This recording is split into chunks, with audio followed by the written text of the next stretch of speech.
सभी को मेरा प्यार भरा नमस्कार। मैं प्रशांत सोलंकी स्वागत करता हूं आप सबका आपके अपने परिवार में।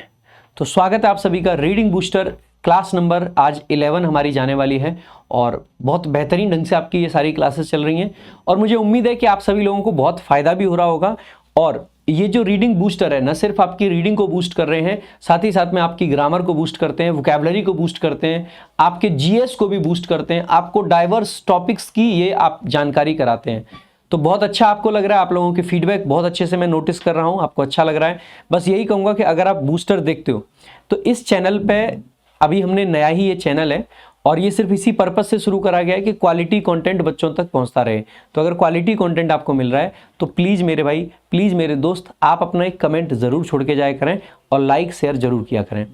आज का रीडिंग बूस्टर हम लोग स्टार्ट करेंगे और ये आपके सामने है। वीडियो पॉज करेंगे, एक बार पढ़ लेंगे पूरा। और जहाँ तक मैं देख पा रहा हूँ ये इकोनॉमी से रिलेटेड आपका कुछ रीडिंग बूस्टर लग रहा है, तो पॉज करके पढ़ लेंगे। अगली स्लाइड को भी पॉज करके पढ़ लेंगे। इसके बाद में 2 ही स्लाइड है तो 2 स्लाइड से ही काम चल जाएगा। तो एक बार देखते हैं, आइए शुरुआत करते हैं फटाफट से। और ये बूस्टर कहता है कि an economy's growth is like dash boats tugged to each other. सबसे पहले 2 की बात कर रहे हैं हम, ईच अदर लिख रखा है तो जैसे ही देखेंगे एन इकोनॉमीज ग्रोथ, ये आपका सब्जेक्ट है जिसमें ग्रोथ नाउन है। किसकी ग्रोथ? तो इकोनॉमी की ग्रोथ। कितनी इकोनॉमी की ग्रोथ? तो एन इकोनॉमीज ग्रोथ, एक इकोनॉमी की ग्रोथ। इज आपकी वर्ब आ गई। लाइक एक प्रेपोजिशन, लाइक का मतलब होता है जैसे है। किसके जैसे है? आप में से कुछ बच्चों को लगेगा सर लाइक तो वर्ब भी होती है। बेटा अगर ये लाइक वर्ब होती तो इज एम आर के बाद में वर्ब की फर्स्ट फॉर्म कभी नहीं आ सकती, इसीलिए वर्ब नहीं है, तो ये प्रेपोजिशन है। ये कैसे है? सेलिंग ऑन टू, सेल करना यानी बेचना।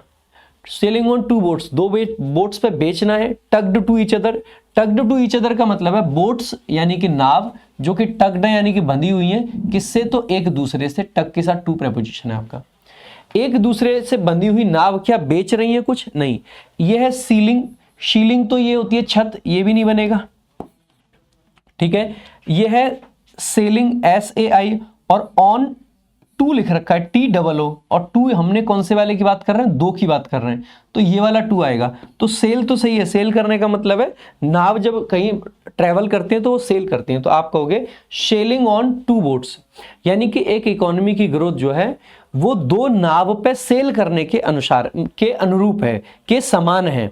यानी कि जैसे कि हम 2 बोट पे चल रहे हैं जो एक दूसरे से बंधी हुई हैं, यानी कि अगर एक भी बोट इधर गई या इधर गई तो बस टांगे चिढ़ जाएंगी। जैसे अजय देवगन चला करते थे ना 2 मोटरसाइकिल पे, एक मोटरसाइकिल एक इधर है एक इधर है, एक पैर एक मोटरसाइकिल पे एक दूसरी पे। अजय देवगन, मिथुन, ये जो पुराने टाइम के हीरो थे, आजकल के हीरो कहाँ ऐसे स्टंट कर पाएंगे ना। तो उसी तरीके से अगर एक बाइक भी इधर गई तो पैंट ही नहीं फटेगा भाई, पूरा का पूरा शरीर यहाँ से यहाँ तक ऊपर तक 2 टुकड़े हो जाएंगे। तो ऐसे ही यहाँ पे कहा गया है कि इकोनॉमी की ग्रोथ जो है वो भी बेसिकली आपकी कितने तरीके की, मतलब कैसे होती है, जैसे कि 2 बोट्स जो एक दूसरे से बंध के चल रही हैं, ठीक है।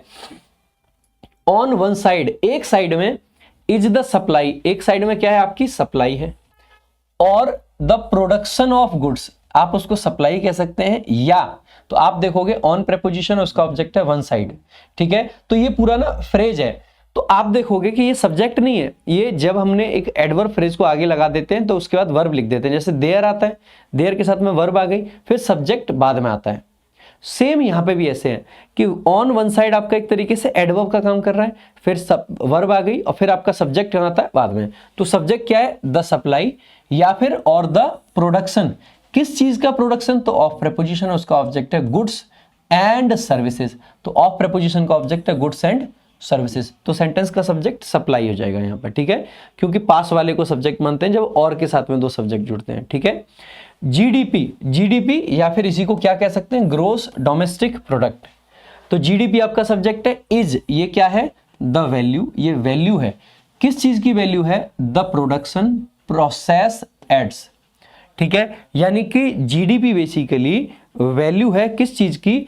That the production process aids, जिसको जो प्रोडक्शन का प्रोसेस है वो ऐड करता है। तो आप पाओगे प्रोडक्शन प्रोसेस आपका क्या है? सब्जेक्ट है, एड्स आपकी वर्ब है। आप कहोगे सर ये सब्जेक्ट है ये वर्ब है, इधर भी ये वर्ब था, ये आगे उसका कॉम्प्लीमेंट आ गया, बीच में कंजंक्शन कहाँ है? बेटा यहाँ पे रिलेटिव प्रोनाउन होना चाहिए था, दैट, जो कि गायब है। और मैं बहुत बार आपको ये बात बता चुका हूँ कि रिलेटिव प्रोनाउन जब भी ऑब्जेक्ट का काम करता है तो सामान्यतः उसको ड्रॉप कर दिया होता है, तो यहाँ से ड्रॉप कर रखा है। That the production process aids, ये आपका पूरा फ्रेज बनता है ना, मतलब पूरा बनता सेंटेंस। नाउ आगे, ऑन डैश साइड, देखो पहले हमने कहा था ऑन वन साइड, एक साइड की बात कर चुके, दो में से एक की बात कर ली तो दूसरी डेफिनेट बची। अगर ये डेफिनेट है तो ऑन द अदर साइड, तो द अदर आ जाना चाहिए, एन अदर नहीं बनेगा, द अदर बन जाएगा, अदर नहीं बनेगा और ईच नहीं बनेगा। On the other side there is, क्या होता है, on the other side there is demand, demand है, यहां पे भी सेम उसी तरीके से फ्रेज बना दिया है। और एक्सपेंडिचर, डिमांड के लिए फिर दूसरा ऑल्टरनेटिव क्या दिया है, एक्सपेंडिचर, किस चीज के लिए, एक्सपेंडिचर यानी खर्चा, किस चीज के लिए, purchasing these goods, in goods को खरीदने के लिए खर्चा, गुड्स एंड सर्विसेज है ना, इन गुड्स और सर्विसेज को खरीदने के लिए खर्चा। फ्रॉम द मार्केट, कहां से खर्चा, मार्केट से, मतलब कहां से खरीदना है, मार्केट से, तो फ्रॉम प्रेपोजिशन है, सोर्स को दिखाता है, द मार्केट उसका ऑब्जेक्ट है। आगे नया सेंटेंस शुरू कर रहे हैं, both the supply and the demand, दोनों ही सप्लाई और डिमांड, और ये सिर्फ सप्लाई डिमांड नहीं, सप्लाई डिमांड बोट्स, तो दोनों ही बोट्स, कौन सी boats, the supply boat and the demand boat, ठीक है। मस्ट मूव, इन दोनों को मूव करना है, इन डैश, इन क्या, तो इन टेंडम, इन बाइसिकल, इन बाइसिकल का तो कोई सेंस ही नहीं है, इन हार्मनी, और एक है इन कैरेज, कैरेज का भी कोई सेंस नहीं है। अब आपको दो डाउट लगेंगे, इन टेंडम का मतलब होता है पेयर में, जोड़े में, एक तरीके से एक दूसरे के साइड में, एक दूसरे के आगे पीछे, और इन हार्मनी का मतलब है कि जहां पे एक दूसरे से लड़ाई नहीं करनी। क्या वस्तुएं आपस में हार्मनी का सेंस है, लड़ाई झगड़े का सेंस है, आप कहोगे नहीं। उनको in tandem, they must move in tandem, in tandem का मतलब है पेयर में चलना है, आगे पीछे नहीं होना है, तो हार्मनी जैसा सेंस नहीं है, इन टेंडम का सेंस है। सो दे मस्ट, यानी कि both the supply and the demand boats must move in tandem, ठीक है, तो दोनों ही बोट्स को इन टेंडम चलना है। इफ कंजंक्शन आ गया, सप्लाई प्रोसीड्स स्लोअर, अगर जो सप्लाई है वो प्रोसीड करेगी स्लोअर यानी कि धीरे, तो सप्लाई सब्जेक्ट है, प्रोसीड्स आपकी वर्ब है, स्लोअर आपका एडवर्ब है, ठीक है। देन डिमांड, किससे स्लोअर, तो डिमांड से। प्राइसेस राइज, जो प्राइसेस हैं वो बढ़ेंगे, जिससे क्या होगा, विच लीड्स टू लिखो या लीडिंग टू लिखो, इन्फ्लेशन, जिससे इन्फ्लेशन होगा। अगर ये कहा गया कि अगर सप्लाई जो है वो बेसिकली क्या हो, कम हो और डिमांड ज्यादा हो, तो अगर प्रोसीड कर रही है स्लोअर, अगर सप्लाई धीरे बढ़ रही है और डिमांड ज्यादा बढ़ रही है, तो अपने आप में क्या हो जाएगा, महंगाई बढ़ जाएगी। बहुत सिंपल सी बात है, मार्केट में एक फोन है, उसकी सप्लाई तो कम है लेकिन डिमांड बहुत ज्यादा है, तो वो फोन ऑटोमेटिकली क्या हो जाएगा, महंगा हो जाएगा। आप देखते हैं कितना सारा, जैसे अभी आप देखते हैं दिन का समय होता है, आप ओला कैब, उबर कैब्स बुक करो, ठीक है, तो आपको सस्ते रेट में मिल जाती है, क्योंकि बहुत सारे, मतलब डिमांड उतनी नहीं है, सप्लाई बहुत है, बहुत सारे उबर कैब्स अवेलेबल हैं। और जहाँ पे देखना, आप उबर का ऐप खोलोगे, जैसे आप लोग तो चलो गांव के बच्चे जनरली कैब वगैरह बुक नहीं करते होगे, लेकिन आजकल कैब वैसे गांव देहात तक भी पहुंच गई है, लेकिन कोई भी चीज़ आप ले सकते हैं, जिस भी चीज़ की डिमांड ज़्यादा होगी वो चीज़ ऑटोमेटिकली धीरे धीरे बढ़ती जाएगी रेट में, तो यहाँ पर वही कहा गया है, ठीक है। आगे देखेंगे, इफ डिमांड फॉल्स बिहाइंड, और अगर डिमांड पीछे रह जाए, firms will dash with unsold inventories. मान लीजिए कहीं ऐसा हो कि सप्लाई बढ़ जाए और डिमांड पीछे रह जाए, तो फिर मेरे भाई क्या होगा, जो फर्म्स हैं जो कुछ सामान प्रोड्यूस कर रही हैं, will dash with unsold inventories, उनके पास में रह जाएगा क्या, बहुत सारी अनसोल्ड इन्वेंट्री। इन्वेंट्री का मतलब है जहाँ उनका सामान रखा होता है उसको इन्वेंट्री बोल देते हैं। जैसे हमारी बुक्स होती हैं, तो बुक्स को हम जब प्रिंट कराते हैं तो उसको फ्लिपकार्ट की इन्वेंट्री में भेजते हैं, जहाँ पर फ्लिपकार्ट का सामान रहता है, ठीक है। तो अगर डिमांड कम हो और सप्लाई ज़्यादा हो जाए तो इन्वेंट्री तो बढ़ जाएगी, तो फर्म्स डैश, तो देखो विल के बाद में पहली बात तो ये कि लेफ्ट नहीं आ सकता है क्योंकि वी1 आना चाहिए, ठीक है, लीविंग नहीं आ सकता है क्योंकि वी1 आना चाहिए। फर्म्स विल लीव, फर्म्स किसी चीज़ को छोड़ेंगी या फर्म्स को छोड़ दिया जाएगा। एक तरीके से हम कहेंगे ना कि जैसे अगर मान लीजिए मेरे पास कोई ऑप्शन नहीं बचा, तो मैं क्या कहूँगा, आई लीव नो ऑप्शन, नहीं, आई लीव नो ऑप्शन का तो मतलब है कि मैंने कोई ऑप्शन नहीं छोड़ा। अगर मुझे ये कहना है कि मेरे लिए कोई ऑप्शन नहीं बचा, so I am left with no option, यहां पे भी यही कहना चाह रहे हैं, firms will be left, so firms will be left, firms will be left with unsold inventories, which may lead, जिससे क्या होगा, विच मे लीड टू, तो लीड के साथ टू आ रखा है, मे के साथ में लीड आ गया है, कट्स इन फ्यूचर प्रोडक्शन, अगर देखो सप्लाई ज्यादा होगी डिमांड कम होगी तो इन्वेंट्री बचेगी, जिससे क्या होगा, देखो मान लीजिए हमने रामबाण की 60,000 कॉपी प्रिंट करा ली और सेल हो पाई सिर्फ 20,000, तो भाई मैं आगे से 60,000 क्यों प्रिंट कराऊंगा, मैं कराऊंगा ही नहीं प्रिंट। ऐसे में क्या होगा कि जैसे ही हमारी बुक की डिमांड कम होगी तो मैं जहाँ से भी प्रिंट कराता हूँ मैं उनको बोलूँगा भाई मैं आगे प्रिंट नहीं करा रहा हूँ, मैं आगे प्रिंट नहीं करा रहा हूँ, तो फ्यूचर का प्रोडक्शन कट हो गया। जैसे ही फ्यूचर का प्रोडक्शन कट हुआ तो जहाँ से हमारी बुक प्रिंट होती है वो प्रिंटर वाला कहेगा कि यार अब यहाँ से इनकी बुक नहीं आएगी, तो लोग ज़्यादा इनकी बुक के हिसाब से हमने 10 लोग रख रखे थे, उन 10 लोग को जॉब से निकाला जाए, उनको जॉब से निकाल दिया जाएगा। ऐसे ही हमारे ऑफिस में क्योंकि अब हमारी बुक की डिमांड नहीं है तो फिर हम क्या करेंगे कि ऑफिस से 4-4 लोगों को हटा देंगे, जिससे कि क्या होगा, उनकी भी जॉब चली जाएगी। जैसे ही लोगों की जॉब जाएगी तो जॉब जाते ही क्या होगा कि मार्केट में पैसे की और कमी होगी। चाहे 10 लोगों की नौकरी गई, उन 10 लोगों के घर में तो पैसे की कमी आई, उन 10 लोगों के घर में पैसे की कमी आई तो वो लोग कम चीज़ें खरीदेंगे, कम चीज़ें खरीदेंगे तो जो डिमांड है वो और कम होगी। जैसे जैसे जब बड़े लेवल पर लोगों की जॉब जाएगी, जब ये हम तो छोटा एक इंडिविजुअल टीचर की बात कर रहे हैं, लेकिन जब यही काम बड़ी कंपनियों के साथ होगा तो ऐसे केस में क्या होगा, वो जैसे जैसे प्रोडक्शन फ्यूचर प्रोडक्शन कम होगा तो जॉब और इनकम जो है वो कम होगी लोगों की, यही मैंने बताया आपको अभी। And a worsening cycle of demand and growth slow down, और ऐसे में क्या होगा कि वर्सनिंग यानी कि और खराब होता हुआ एक साइकिल बन जाएगा। जितनी डिमांड कम होगी उतना प्रोडक्शन कम होगा, जितना प्रोडक्शन कम होगा उतनी जॉब कम होंगी, जितनी जॉब कम होंगी उतनी इनकम कम होगी, जितनी इनकम कम होगी उतनी बेसिकली परचेजिंग पावर कम होगी लोगों की, जितनी परचेजिंग पावर कम होती जाएगी डिमांड और कम होगी, डिमांड और कम होने से फर्दर जॉब लॉसेस होंगी, जॉब लॉसेस होने से फिर से क्या होगा, इनकम और कम होगी। तो ये साइकिल जो है कैसा बन गया, वर्सनिंग साइकिल है, एक चीज की वजह से दूसरा, दूसरे की वजह से तीसरा, इस तरीके से काम हो रहे हैं, ठीक है।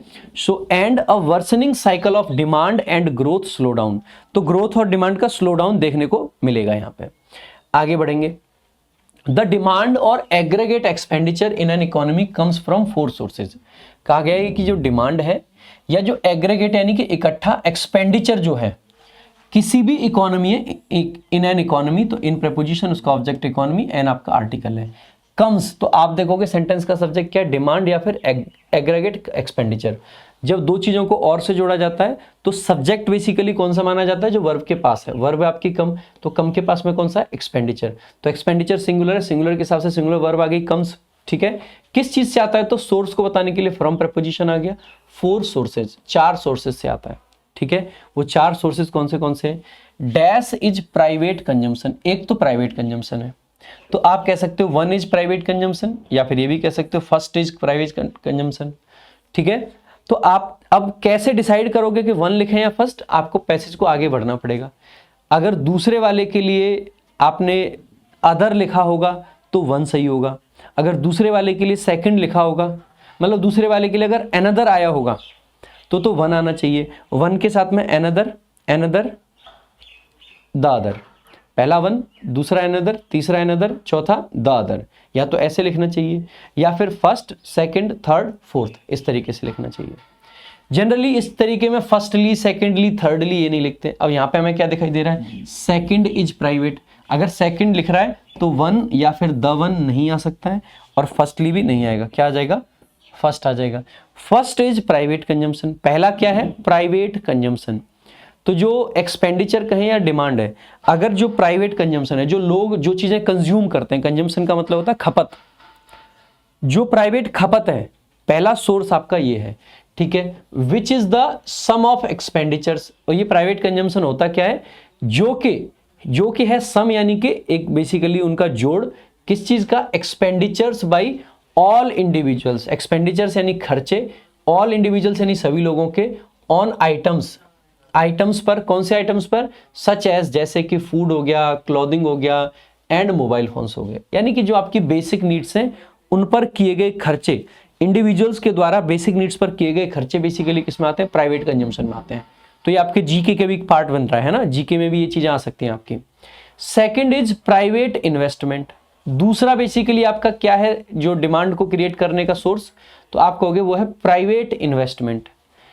Which is the amount spend, अब जैसे ऊपर था ना विच इज द सम, ऐसे यहां पे क्या होना चाहिए, विच is the amount, same structure है। प्राइवेट कंजम्पशन को डिफाइन करने के लिए ऐसे लिखा था, यहां पे प्राइवेट इन्वेस्टमेंट को, तो कौन सा वाला ऑप्शन आ जाएगा, आप कहोगे विच। कभी भी कॉमा के बाद में दैट को यूज करने की गलती मत करना, और यहां पे हु या हुम आ नहीं सकता क्योंकि व्यक्ति की बात नहीं कर रहे हैं, ठीक है।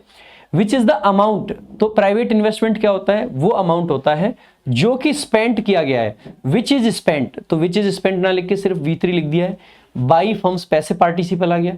कौन सी firms and households on installing new machines and constructing new factories और रेजिडेंसेस। तो इन प्राइवेट इन्वेस्टमेंट का मतलब क्या है, जो कि खर्च किया जा रहा है अमाउंट फर्म्स के द्वारा और हाउस होल्ड्स के द्वारा, घरों के द्वारा। किस चीज पर खर्च किया जा रहा है, तो स्पेंट के साथ ऑन प्रेपोजिशन आता है, ऑन इंस्टॉलिंग न्यू मशीन्स, नई मशीन्स इंस्टॉल करने में, एंड कंस्ट्रक्टिंग, तो देखो ऑन प्रेपोजिशन है तो उसके आगे वर्ब की आईएनजी फॉर्म आ गई, प्रेपोजिशंस के साथ में वर्ब की आईएनजी फॉर्म आती है। क्या इंस्टॉल कर रहे हैं, न्यू मशीन्स, एंड आ गया और आगे फिर से आईएनजी फॉर्म आ गई, कंस्ट्रक्टिंग, तो ये भी ऑन का ही ऑब्जेक्ट है। क्या कंस्ट्रक्ट करना है, न्यू फैक्ट्रीज और रेजिडेंस, या फिर रेजिडेंस कंस्ट्रक्ट करना है। तीसरा क्या आ गया, थर्ड इज गवर्नमेंट एक्सपेंडिचर, तो डिमांड का तीसरा क्या आ जाएगा, सरकार का खर्चा। अब गवर्नमेंट एक्सपेंडिचर क्या है, सरकार ने पुल बनवाया, सरकार का खर्चा है। और गवर्नमेंट एक्सपेंडिचर से आप कहोगे सर डिमांड कैसे बन रही है, चलो पहली चीज में हमें समझ आ गया, अगर लोग खर्चा करेंगे मोबाइल फोन पे, फूड पे, क्लोथिंग पे, तो डिमांड बढ़ेगी। दूसरा भी समझ आ गया कि अगर लोग इन्वेस्टमेंट करेंगे तो उससे क्या होगा कि दूसरे लोगों को नौकरियां मिलेंगी, तो फिर लोगों के पास में पैसे जाएंगे तो अगेन डिमांड बढ़ेगी, ठीक है। पर सर सरकार का खर्चा करने से डिमांड कैसे बढ़ सकती है, या खर्चा कैसे बढ़ सकता है, उससे भी बढ़ सकता है। अगर सरकार कहीं पे भी खर्चा करती है, सरकार खर्चा कैसे कर सकती है, या तो सरकार कुछ प्रोजेक्ट लेके आए, कंस्ट्रक्शंस करवाए, या फिर सरकार लोन दे। सरकार लोन देगी तो लोगों के पास में क्या जाएगा, पैसा जाएगा। भाई बैंक वगैरह अगर लोन देने लग जाएंगी, ब्याज दर सस्ती कर देंगी, तो लोगों के पास में पैसा जाएगा। जैसे ही लोगों के पास में पैसा जाएगा तो मार्केट के अंदर क्या है, पैसा पहुंच गया तो लोगों की परचेजिंग पावर बढ़ेगी। लोगों की परचेजिंग पावर बढ़ेगी तो उससे क्या होगा कि वस्तुओं की डिमांड बढ़ने लगेगी। आज आपके पास में पैसा नहीं है तो आप हो सकता है कि साइकिल से काम चला लें, कल को जब थोड़ा सा पैसा आपके घर में आ जाएगा, चाहे वो पैसा लोन से आपने क्यों ना लिया हो, ह्यूमन नेचर ये कहता है कि आपको बाइक की उम्मीद होने लगेगी। चाहे आप किसी से लाख रुपए की उधारी लेके आए हो, अगर उधारी का भी पैसा अगर आपके घर में आपको दिखाई देगा तो ये ह्यूमन नेचर है कि आपका बाइक लेने का मन करेगा। आज आपके पास में कोई पैसा नहीं है, आपको 5 लाख कोई रिश्तेदार आके उधार दे जाए, मैं कह रहा हूं सिर्फ उधार दिया है बेशक ब्याज पे, वो 5 लाख अगर घर में रखा रहेगा तो आप ये सोचेंगे चल गाड़ी ले लेता हूं। सो ये ह्यूमन नेचर है। तो जब भी सरकार अपना खर्चा बढ़ाएगी, सरकार खर्चा कर रही है तो वो पैसा अल्टीमेटली लोगों के पास जाएगा, लोगों के पास में पैसा जाएगा तो परचेजिंग पावर बढ़ेगी, तो उससे भी बेसिकली क्या होगा, डिमांड। तो इसको तीसरा सोर्स बताया गया है। So the third is government expenditure for consumption and investment. और इसके लिए क्या हो सकता है, एक्सपेंडिचर किसके लिए, या तो कंजम्पशन के लिए या फिर इन्वेस्टमेंट के लिए। सरकार कहीं पे इन्वेस्ट भी कर सकती है, कोई नया प्रोजेक्ट ला सकती है, कोई भी चीज ला सकती है, ठीक है। इसके अलावा the former refers to money, former यानी कि इन दोनों में से बात कर रहे हैं, कंजम्पशन में से और इन्वेस्टमेंट में से। फॉर्मर यानी कि पहले वाला, ठीक है, द लेटर यानी कि बाद वाला, दो चीजें हैं कंजम्पशन और इन्वेस्टमेंट। पहले वाला रेफर कर रहा है किसको, रेफर्स टू द मनी, तो कंजम्पशन का मतलब है refers to the money spent on dash government operations, यानी कि पहला जो कंजम्पशन है वो इसको रेफर करता है जो गवर्नमेंट ऑपरेशंस। कौन से ऑपरेशंस, डे बाय डे का मतलब होता है प्रतिदिन, डे टू डे का मतलब होता है दैनिक, डे आफ्टर डे का मतलब होता है एक दिन के बाद दूसरा। तो आप कहोगे सरकार के दैनिक ऑपरेशंस की बात कर रहे हैं, जो सरकार के रोजाना के काम है, तो कौन सा वाला फ्रेज आ जाएगा, day to day. Day upon day जैसा कोई फ्रेज नहीं होता है, डे आफ्टर डे यानी दिन के बाद, तो वो भी नहीं है, ये भी नहीं है। डे बाय डे यानी कि every day, day by day operations की बात नहीं कर रहे हैं, डे टू डे, रोजाना के, दैनिक, इंक्लूडिंग पेइंग सैलरीज, जिसमें क्या शामिल है सरकार के कंजम्पशन में, सैलरी पे करना, किसको भाई, अपने ऑफिसर्स को, टीचर्स को, डॉक्टर्स को एंड अदर्स को, अटैच्ड टू पब्लिक इंस्टीट्यूशंस, जो पब्लिक इंस्टीट्यूशन से जुड़े हुए हैं, ठीक है। आगे लेटर किस चीज से जुड़ा हुआ है, ये सरकार, इन्वेस्टमेंट का मतलब सब जानते हैं इसीलिए इसको एक्सप्लेन नहीं किया गया है। फोर्थ इज, मतलब यहां पर लोगों को डाउट होगा ना कि कंजम्पशन सरकार का क्या है, तो कंजम्पशन सरकार का ये सब है। इन्वेस्टमेंट क्या है, तो कोई भी चीज जो नई बना रहे हैं तो वो इन्वेस्टमेंट में आ जाएगा।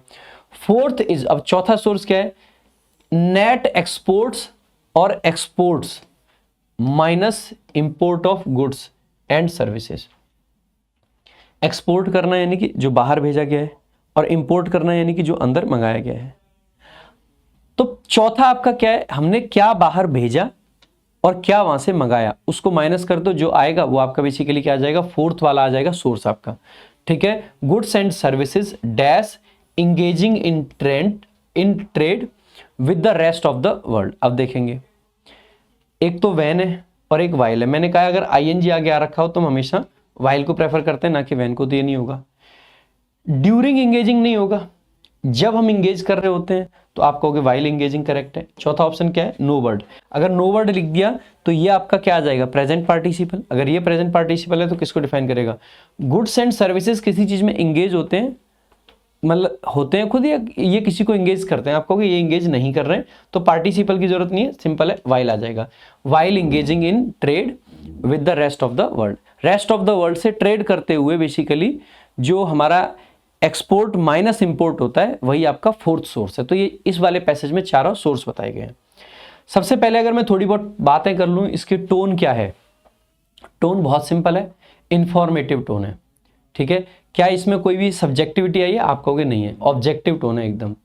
क्या ये डिस्क्रिप्टिव है, नरेटिव है, क्या है। देखो डिस्क्रिप्टिव और नरेटिव ये जनरली दोनों लगभग एक तरीके के वर्ड्स हैं, लेकिन दोनों में फर्क है।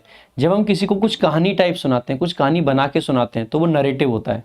लेकिन जब हम किसी को किसी चीज को डिस्क्राइब करते हैं कि कोई चीज क्या है, किसी चीज को डिस्क्राइब करना डिस्क्रिप्टिव टोन हो जाता है। तो आप कह सकते हो डिस्क्राइब किया गया है डिमांड सप्लाई को एक तरीके से, ये कोई नरेटिव नहीं है। ठीक है, तो ये देख लेंगे आगे। So what is the most suitable title for the passage. तो टोन आपको बता दिया मैंने। टाइटल क्या हो सकता है, ये क्वेश्चन ही दे रखा है। The role of government in economic growth, सरकार का रोल नहीं बताया गया। यहां पे डिमांड एंड सप्लाई का क्या खेल है वो बताया गया। Understanding economic growth, supply and demand balance, बिल्कुल सही बात है, बैलेंस की बात करिए, पक्का यही आंसर होगा title. Inflation and its causes, inflation की ही बात नहीं है, बहुत सारे कॉजेज बताए गए हैं। The impact of private investment, ये सिर्फ एक फैक्टर के रूप में माना गया, एक सोर्स के रूप में माना गया है, ना कि हर जगह। Next, which of the following best describes the structure of the passage, क्या स्ट्रक्चर रहा है देखो एक बार। It provides an argumentative discussion on inflation, क्या अलग अलग आर्ग्यूमेंट दिए, नहीं, एक तरीके से कॉज एंड इफेक्ट बताया है। अगर ऐसा हुआ तो ये हो जाएगा। तो इसका स्ट्रक्चर ना कॉज एंड इफेक्ट टाइप का है कि भाई कौन सी चीज होने से अगर बैलेंस बिगड़ेगा तो क्या होगा। तो it presents a cause and effect relationship between supply and demand in an economy, तो ये करेक्ट आंसर हो जाएगा। It narrates the history, narration तो है ही नहीं, नरेट तो क्या ही नहीं है। It focuses on government expenditure, नहीं, ये भी नहीं है। नेक्स्ट देखेंगे, तीसरा क्वेश्चन है, based on the content where is the passage most likely sourced from, क्या लगता है इसका सोर्स क्या रहा होगा। पहला है अ नोवेल अबाउट इकोनॉमिक स्ट्रगल, क्या ये नोवेल से लग रहा है, आप कहोगे नहीं यार, इकोनॉमिक स्ट्रगल पे नोवेल नहीं है, ये एक जनरल जानकारी है, कहानी नहीं है। और गवर्नमेंट पॉलिसी डॉक्यूमेंट, सरकार की पॉलिसी है, ऐसा भी नहीं कह सकते हैं। पॉलिसी होती तो इसमें बताया जाता कि सरकार ये काम करेगी, आगे से ये स्टेप्स लिए जाएंगे, अब तक सरकार ने क्या किया है, ये जो स्टेप्स लिए जा रहे हैं इसका क्या फायदा होगा, क्या नुकसान होगा। तो सरकार की पॉलिसी नहीं है। पॉलिसी में लोगों के लिए कहीं ना कहीं, पॉलिसी में दो चीजें जरूर होंगी, डूज एंड डोंट्स होंगे, चाहे वो सरकार के लिए हो चाहे वो लोगों के लिए हो, कि क्या होने वाला है और क्या होता है, ये सब चीजें। ठीक है, तो ये वाला बिल्कुल नहीं बनेगा। N introductory economic text book और न्यूज़पेपर आर्टिकल, आप ये कह सकते हैं कि इकोनॉमिक्स के बारे में एक आर्टिकल ये हो सकता है introductory. A scientific research general, तो फिर रिसर्च होता है तो कुछ उसके रिजल्ट्स वगैरह बताए जाते हैं कि कहीं पर रिसर्च की गई, ये भी नहीं होगा। तो करेक्ट आंसर हो जाएगा सी ऑप्शन। ठीक है, तो अच्छे ऑप्शंस थे, इसमें कंफ्यूजन हो सकता है आपको। What can be inferred if an economy experiences excessive unsold inventories? अगर बहुत ज्यादा एक्सेसिव अनसोल्ड इन्वेंट्री होंगी तो क्या होता है, फिर क्या है, प्रोडक्शन कम होगा, जॉब कम होंगी, बहुत सारी चीजें कम हो जाएंगी। Private consumption is increasing rapidly, ऐसा नहीं कहेंगे। The economy is facing inflation due to rising demand, ऐसा भी नहीं कहेंगे। There is a slowdown in demand leading to potential job and income losses, एकदम करेक्ट बात है, ऐसा ही होगा। Firms are overproducing due to excessive government, नहीं, ऐसा भी नहीं कह सकते। आगे देखेंगे, if the government increases its expenditure significantly what could be a possible long term impact.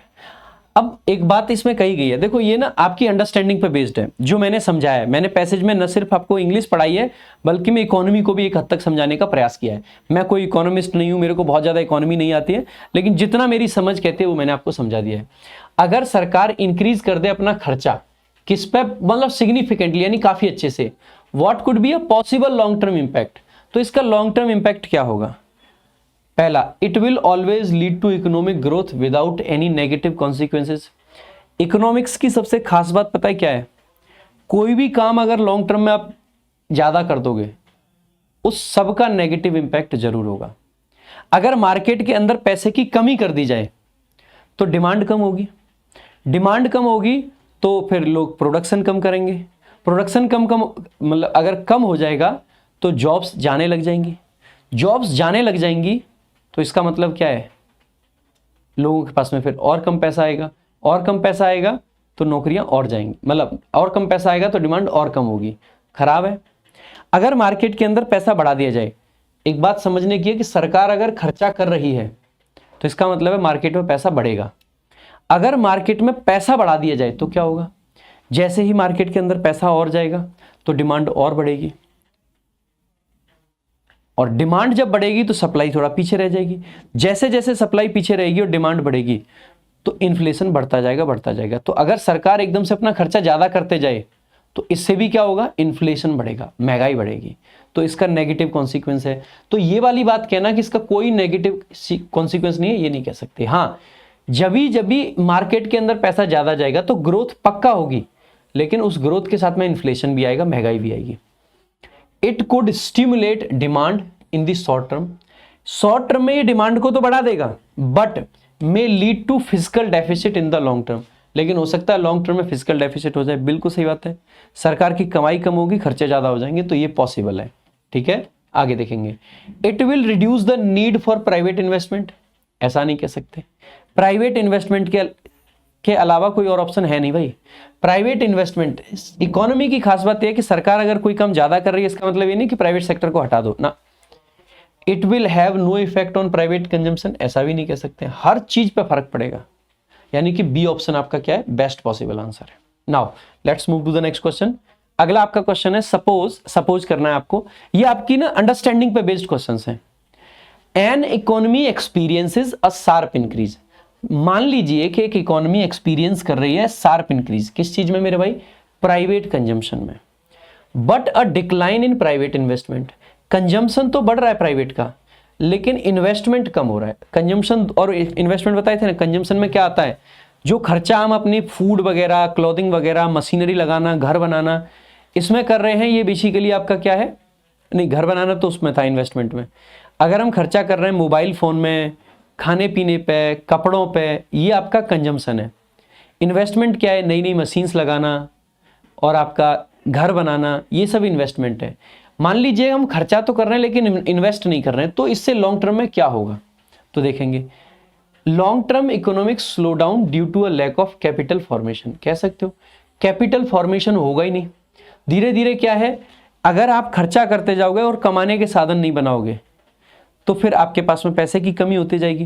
पैसे की कमी होने से क्या होगा कि लोग मार्केट में, मतलब डिमांड कम हो जाएगी, डिमांड कम होगी, ऐसे केस में क्या होगा, जॉब लॉसेस, तो फिर और पैसे की कमी। तो अगर लोगों ने इंफ्रास्ट्रक्चर नया नया नहीं बनाया, अगर कैपिटल फॉर्मेशन नहीं हुआ, तो ऐसे केस में धीरे धीरे इनकम कम होगी, डिमांड कम होगी, जॉब लॉसेस होंगी, इकोनॉमिक स्लो डाउन हो जाएगा। ये आंसर आपका सही है। बाकी ऑप्शंस को देख लेते हैं।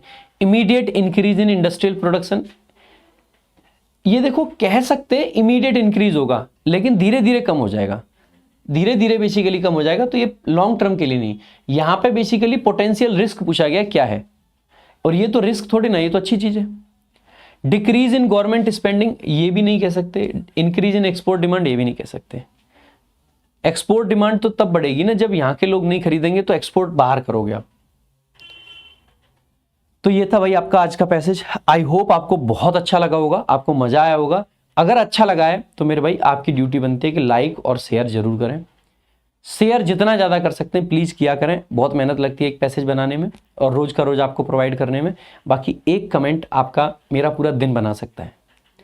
कई बार क्या होता है कि हम लोग पूरा दिन काम करते हैं और इतना मोटिवेशन कहाँ से आएगा कि हम लोग काम करते जाएं करते जाएं करते जाएं करते जाएं, अपनी हेल्थ को भी छोड़ दें, अपना सब कुछ छोड़ दें।